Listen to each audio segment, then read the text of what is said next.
What's going on, guys? This is Frank Hatzis, and you're in Rope Dart School.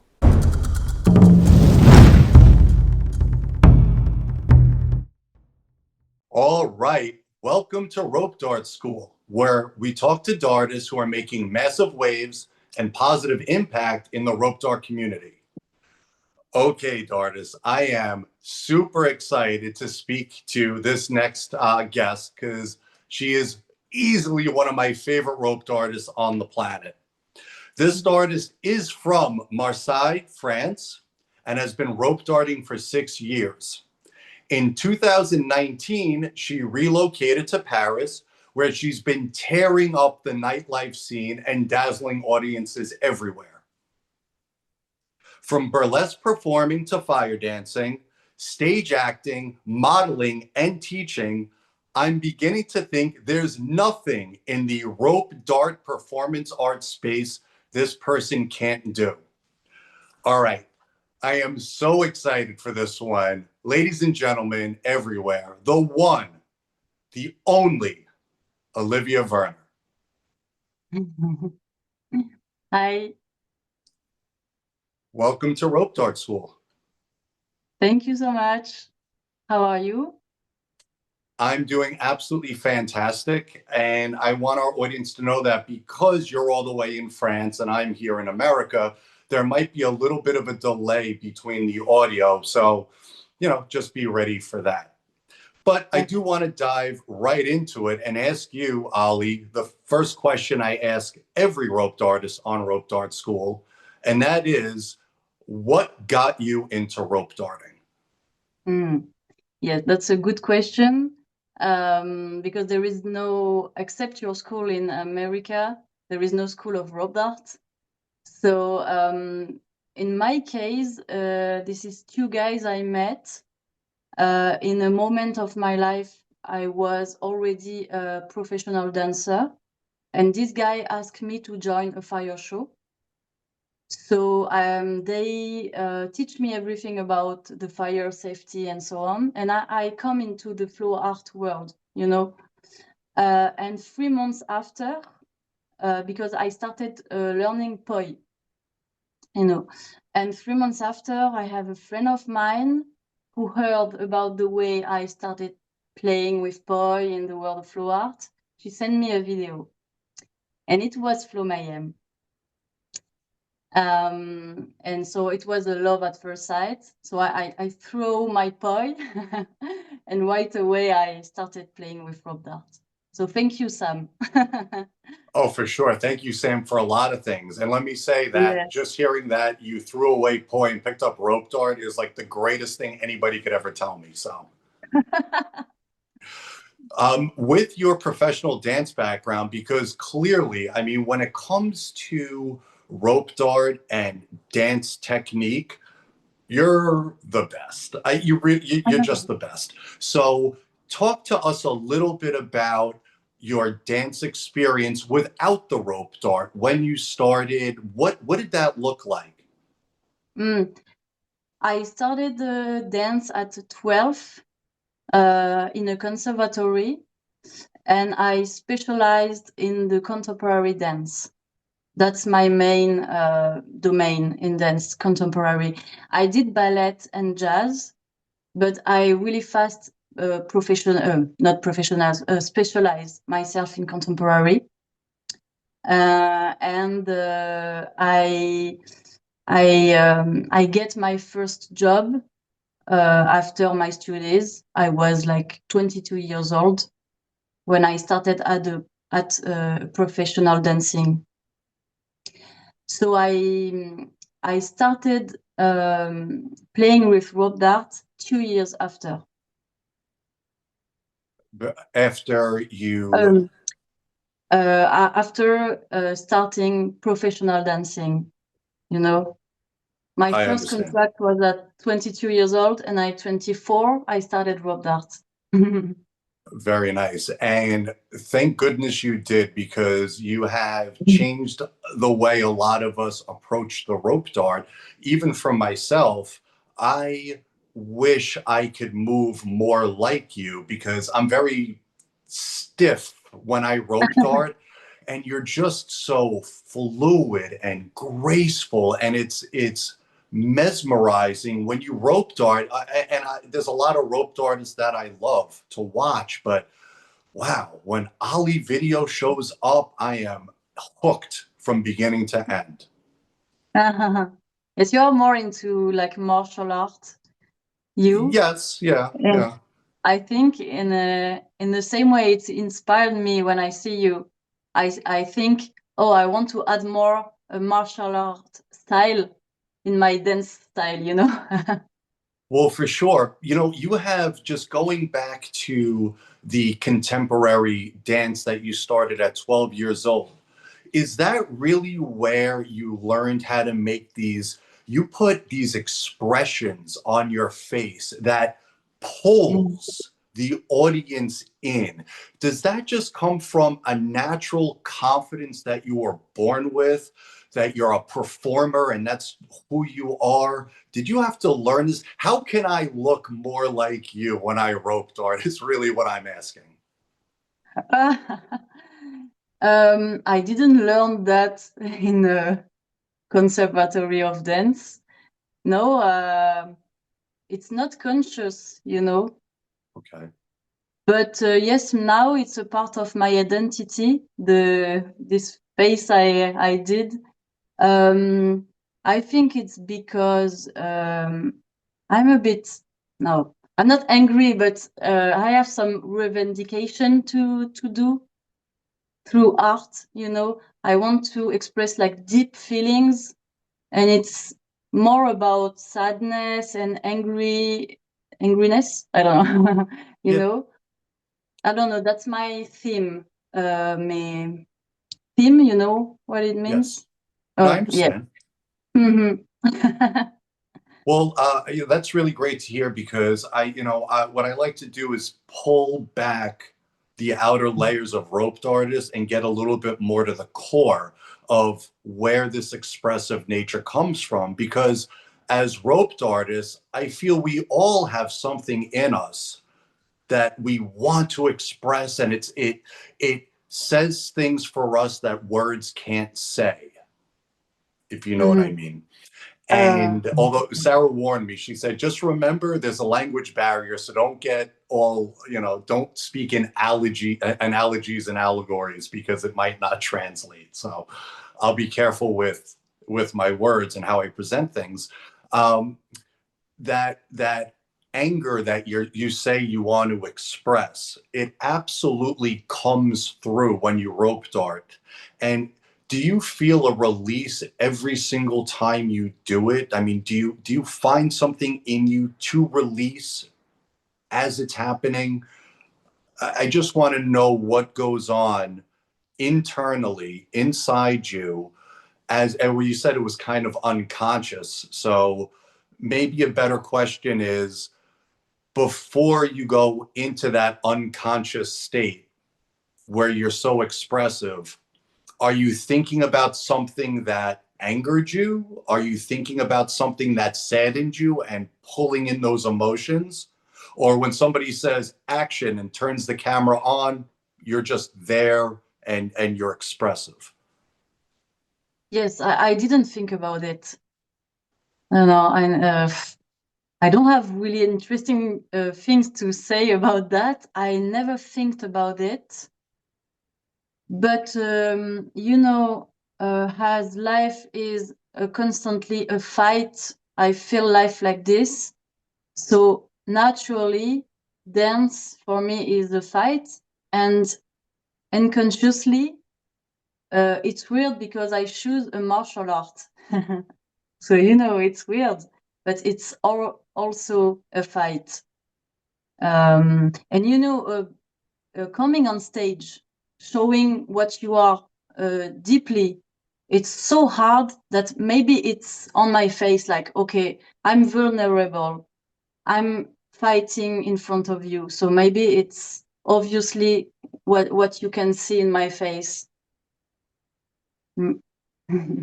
For sure. Now, so keeping dance in mind and its expressive nature, can you talk to us a little bit about how you adopted the rope dart into your dance. So you're a professional dancer, and then the rope dart came into your life. Was it an easy, was the rope dart easy to apply to dance, or did you have to change some things that you were doing in order to complement these two,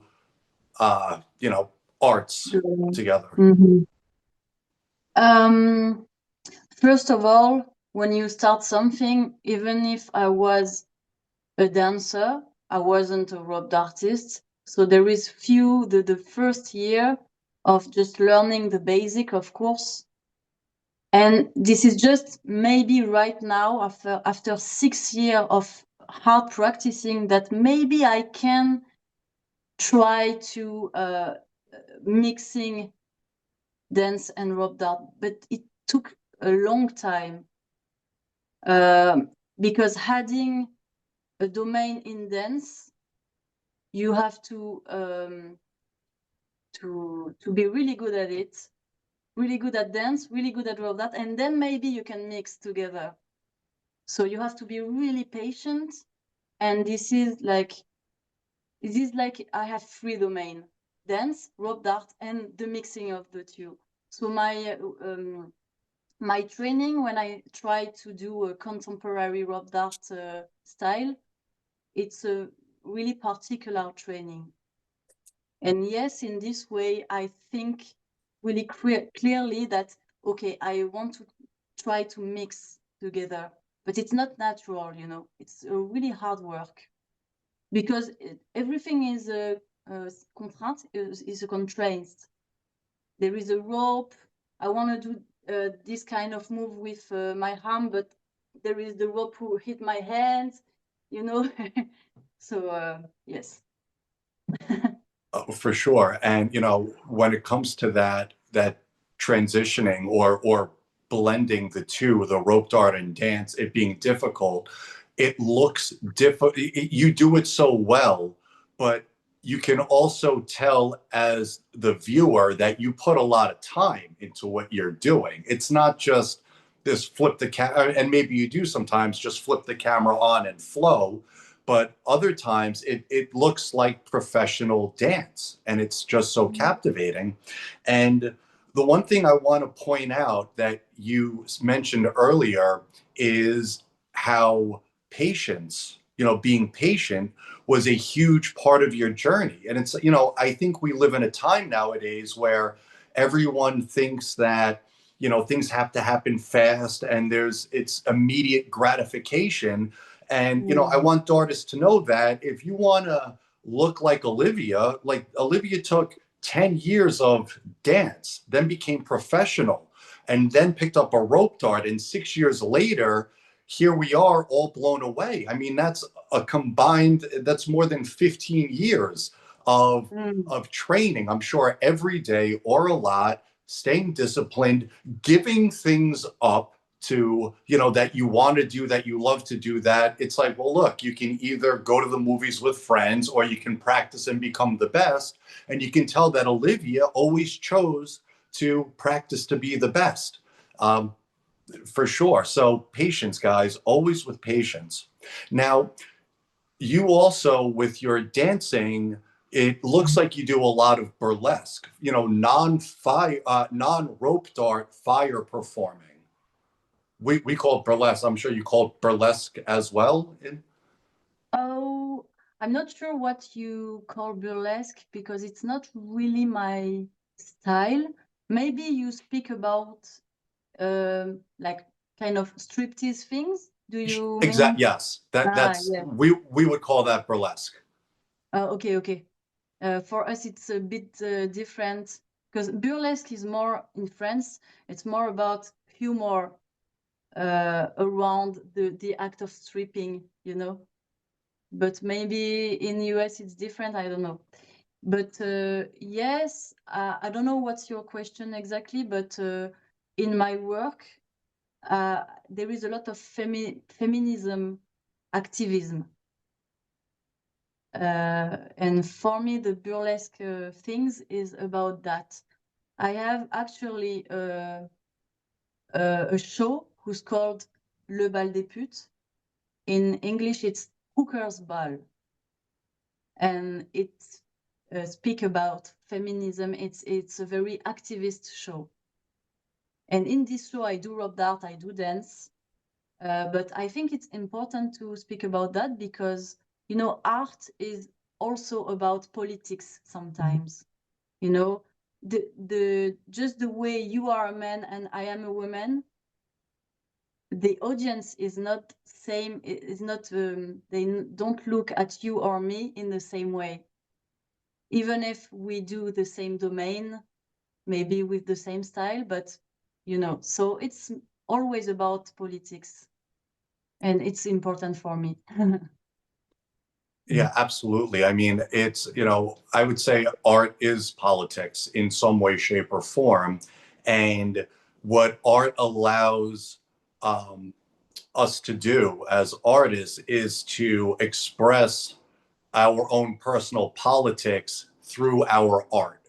And it sounds like that's exactly what you're doing with your show. And that's, you know, in New York City, we have a lot of small stage clubs and places we go to where we'll see a striptease or a burlesque and whatnot. The laws here are a little bit weird in our city, so sometimes there's fire and sometimes there isn't. But for me, it's always better with fire. You know, moving back into rope dart, you'd mentioned a mutual friend of ours, Flo Mayhem, you know, Sam. And I know a few years back, I believe you hosted Sam. She came over and you guys hung out, made a lot of great content. And it was like you two were the matchup that the rope dart world was waiting for. Flo Mayhem, Olivia Werner. This is beautiful. What was that? You know, and I've hung out with Sam a lot. I know her personally, but you know, when it came to hosting and doing all of the performances and I believe she taught classes there as well. Is that correct?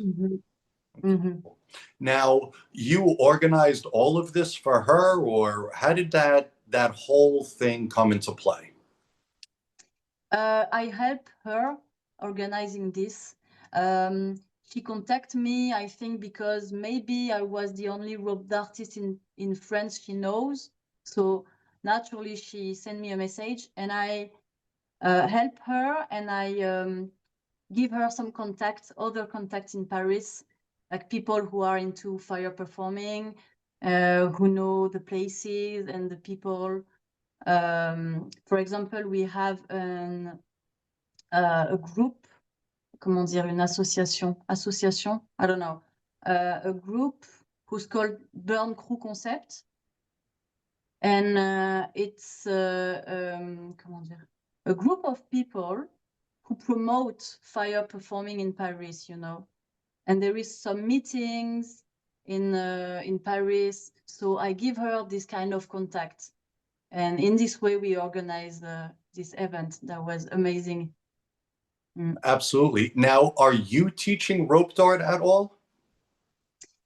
Me, I have a lot of asking, but with my career on stage, it's really difficult to find time.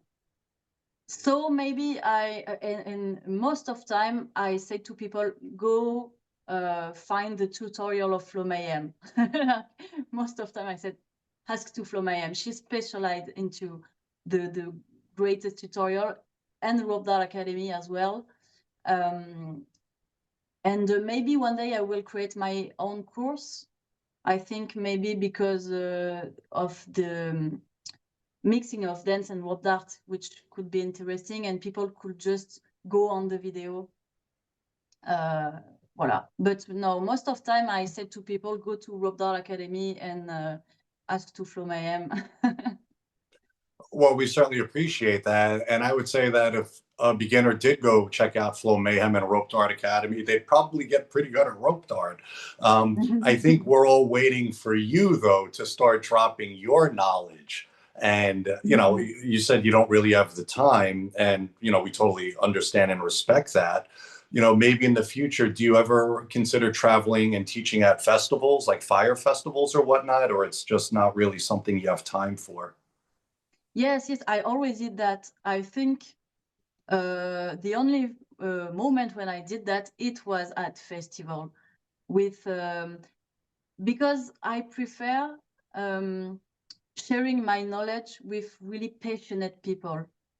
So when I am in a fire convention, obviously I will teach, and it's really natural. Like, okay, come on, we will. Someone go and ask me, oh, I love this kind of tricks. Okay, let me give you some stuffs.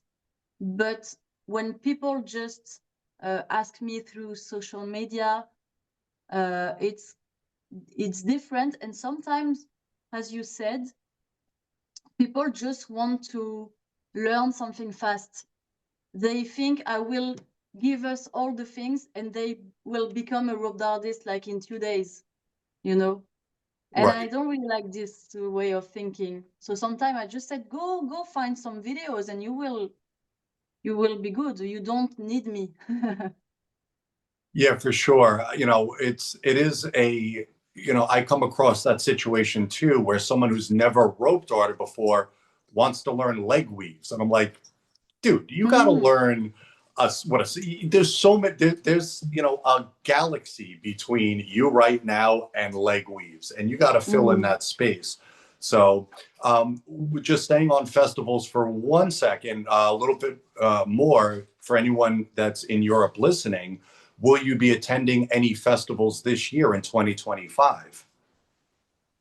What kind of festival I want to Like do? a fire festival? Oh, I already did. Oh, but I really want to come in America. Yes. I Yes, that's. I don't know a lot of festival, but Burning Man. It's not really a flow art festival, but I know there is a lot of fire performance. Yes. So the Burning Man, and maybe you or Sam will send me some name of good festival I can do if I come in America. Well, the first one I would say you should do is come to Dart Arts. That would be the best one. But Dart. Dart Arts that Cassidy Barney hosts, Oh, wow! Just rope dart. it's only rope dart. Yeah. Oh my God. There Yeah. is nothing in France just about rope dart, even in Europe, I think. Yeah. Well, before Cassidy did Dart Arts, there wasn't any inclusive all rope dart gathering either. So, it really just takes one person to do it. So maybe in the future, it's something that you would consider adopting over in Europe. Mhm. Yes. Yeah. Yeah, we do have a lot of great fire festivals.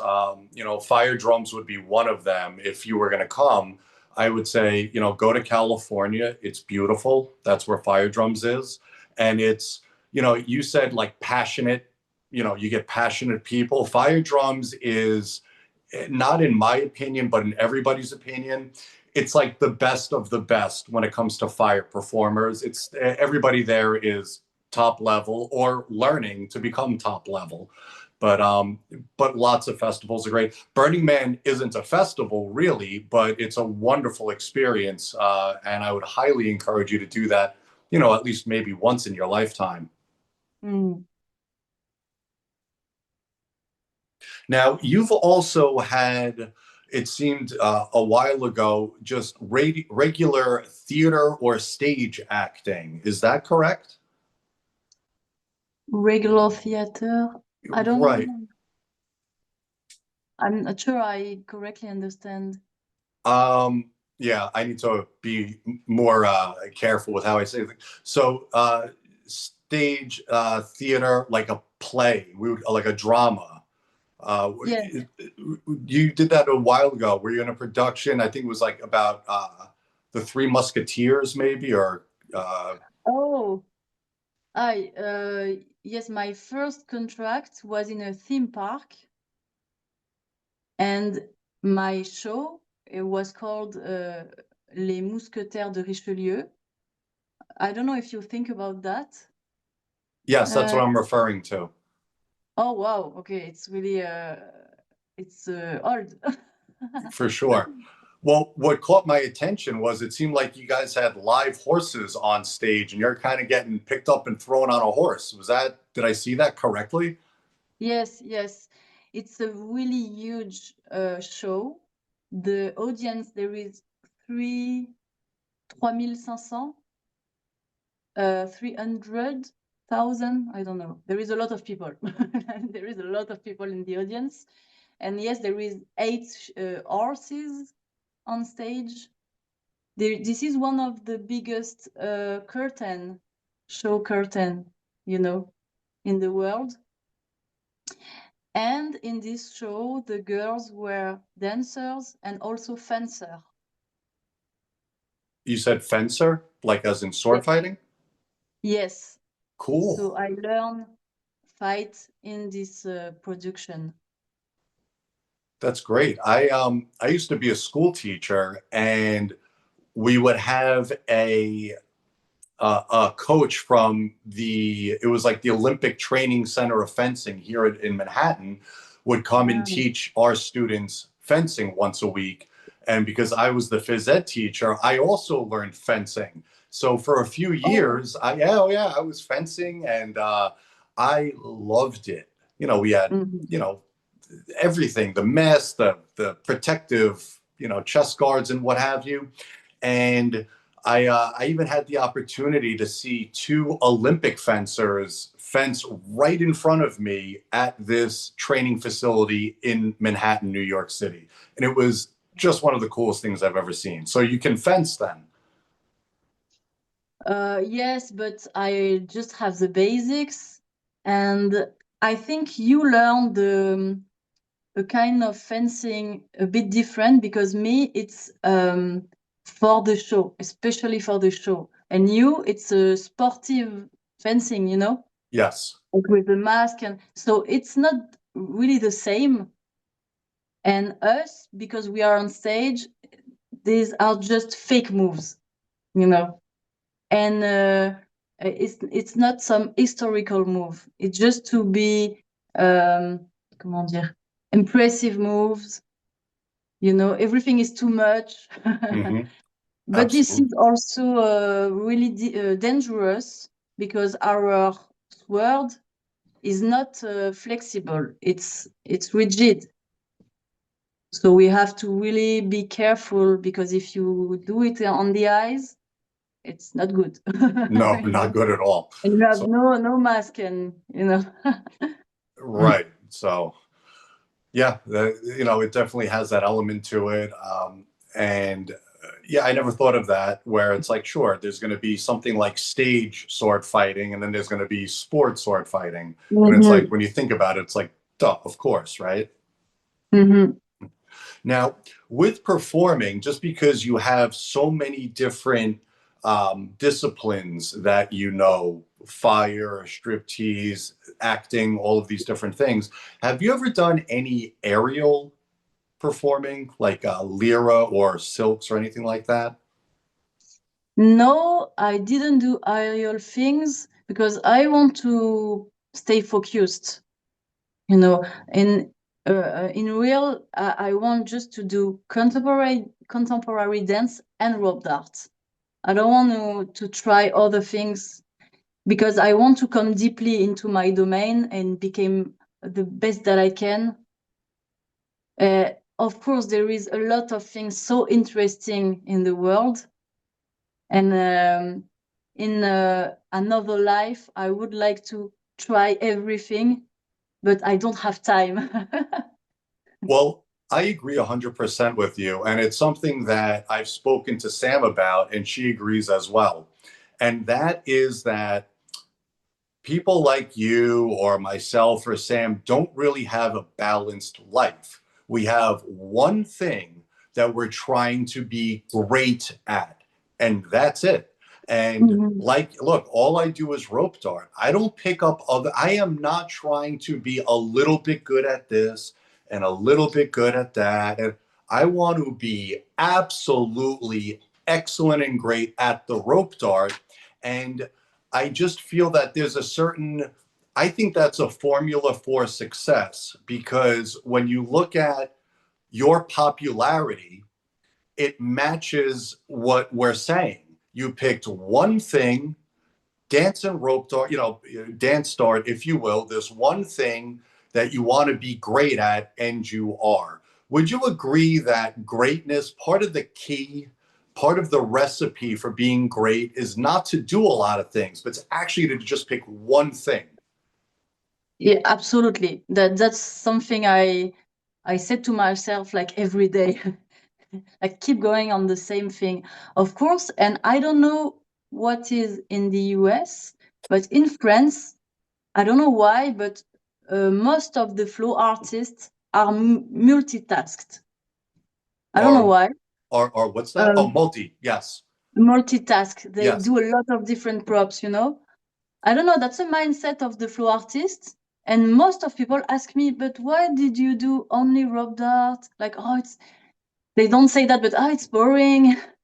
But I don't know. And I said, I don't have your talent. I can't be really good at like 5 different props. That's not possible. I do, you know, I dance since I am 12 and I still don't feel I am good at it. So Well, it's that that still I still struggling with that. yeah. Mm-hmm. Well, that's So why I wanted to interject. That's why you're great at it. You're great because you don't think you're good, and that's exactly why you're great.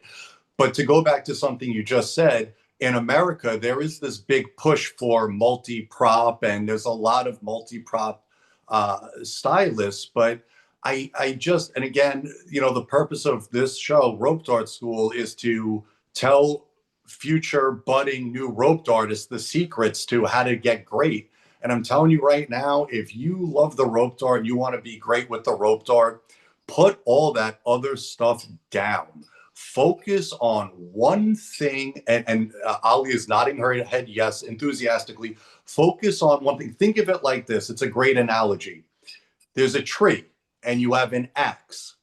If you take your axe and you hit the tree in all different areas, mm, the tree is still going to stand. But if you want to mm. make that massive tree fall, you hit it and hit it and hit it in one spot. That's how you make trees fall. That's how you become great. Oh well, thank you. I love this allegory. Oh, I'm glad. Yeah, and I promised I wouldn't speak an allegory, but I almost can't help it. It's just the way I talk. So I'm glad you caught that. And it sounds like that's exactly what you were saying anyway. Mm-hmm. Yes, I think you have to like wake up with rope dart, eat with rope dart, read books about rope dart. I think about you when I said that, and practice your rope dart. You know, sometimes I don't know about you, but most of the time I don't want to go to practice. You know, everybody's want to stay home and chill. And most of my training, I just said to myself, okay, just spin your rope dart. You you don't give a fuck in about how, but just go outside, take your rope dart and just spin it, and just do it as much as you can, like every day if you can, and don't think about the future. You know, trust the process. Oh, I And agree. Go ahead. Go ahead. no, it's finished. Well, I just want to point out another. I mean, you're just dropping knowledge bombs and wisdom right now about trusting the process. And it's true. It's like, look, another thing, if you want to be great, guys out there, and I'm applying this to rope dart, is pick up a rope dart, throw yourself into it. In other words, just put every ounce you can of yourself, your love, your energy, your enthusiasm into it. And the final thing is don't worry about the outcome. Don't have a plan for it. And Ali again is go ahead. She's agreeing 100%, shaking her head yes, right? Don't have a plan for it. You just got to do it. Mhm. Yes, we are in the same lane wave together. Oh, absolutely. Well, I mean, we have to rope dart together at some point. I mean, it's just been too long. It has to happen. That's my dream. It's for both of our dreams, I would imagine. We Mm. have a few minutes left. I wanted to ask you for, well, there's a few things I want to ask you. First would be, what, if any, and sometimes we have big plans and big projects that we keep quiet. We don't share. I totally understand that. But is there any big goals you have coming up that you can share? And you can even say, yes, I have something big, but zip, I'm not talking about it. And that is totally okay. You're an artist. I understand. Yes, I have some few things. I don't know. Okay, I have two things. First, it's a goal, but I think you already know. Of course, I want to mix contemporary dance and rope art, but really deeply, even more that I actually do. I do pretty nothing right now. I want to do a real mix and add it into some theater, but in a cultural scene. You know, I want to focus in a raw, comment dire, in a raw way. I want to erase fire, just about body and choreography. Just the rope, like just a rope from Rope Dart Academy, nothing else, and dance, and going to theater and people who are not in a way of entertaining, just to like a researcher about what is moving and what, and coming to the raw essence, like just a rope with something in the end and a body, something really natural, because sometimes I'm upset about fire entertaining, making sparkle in through the eyes of the child. I want to go to the essence of the things. So that's the first goal. And there is another thing, but I can talk with you about that. But that's a secret. Okay. We will see if you edit this or not. But that's a great company who called me like 2 months ago. It's a Really? yes. Yes. And I'm really happy to share with you. That is absolute. Wait, do you want me to cut that out or can it's up to you?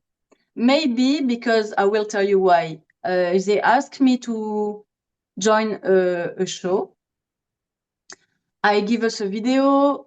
I meet us by Visio. Everything went good. They are really interested by rope dart, you know. Nice. and we planned to do a tour, but finally it has postponed. Okay. That's the reason why they validate me, but finally I don't know. So I am in contact with us. They really loved my profile, and I hope one day it will be. I could work with them, Yeah. and I think there is no rope artist in right now. No. You would be the first. Mm. Oh, wow. I mean, we support you. Do that. I Mm. will edit that out. I might just bleep out some of the words you said just to keep the conversation a little bit more seamless, but I Yes. will not let anyone know what you just said fully. But that is absolutely amazing news. I am not surprised. And Mm. all my blessings to you that that happens. All of my blessings. If anyone Mm. on this planet should be with that company, it's you. Oh my God! Thank you. It's true. It's true. Yeah, when they contact me, I was thinking about you. I said, oh, I want to say that to Frank. Maybe he will be proud, I hope. Oh, So so proud. Oh my goodness. So can I tell Sarah? Yes, yes, Okay, she won't. If I say not to say anything, yes. she will Keep the not. But secret. Yeah. I promise, and she will not say a word. I promise. I think we can say that to Sarah and Sam, but that's all. Okay. Well, if you want to tell Sam, that's your news to share. That's your great news to share. So for all, Okay. wow, that But is, thank you guys, the for rope dart. congratulating No, go me. ahead.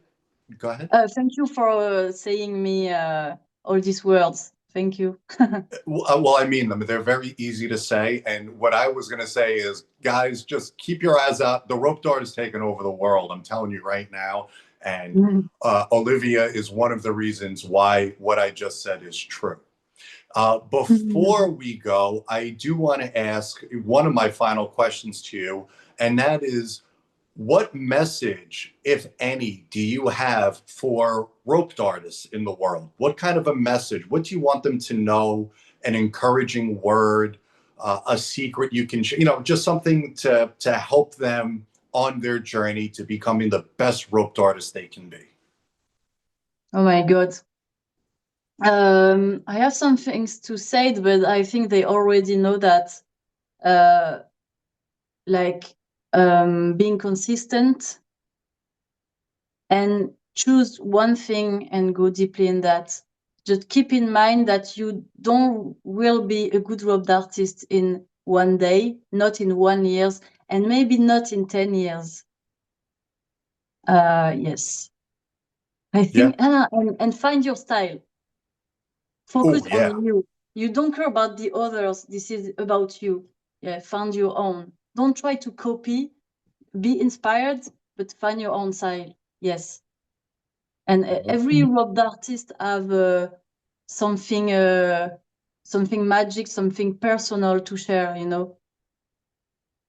Wow, that's one of the best messages for artists I've heard. That amazing. We always get great messages, but uh, I agree 100% with everything you just with your message to rope artists. Now, Mm. my final question for you is my last question I ask everyone, and that is, if you could train rope dart with one rope artist, only one, for a weekend, Friday, Saturday, Sunday, anywhere in the world, you could train with Um, one, who would that rope artist be? And if you want to share why, that's great too. oh, it's hard because I think about you, of course, but it will be so much obvious if I say it Frank. So I will say Errol. You Errol, know, Amazing Zini.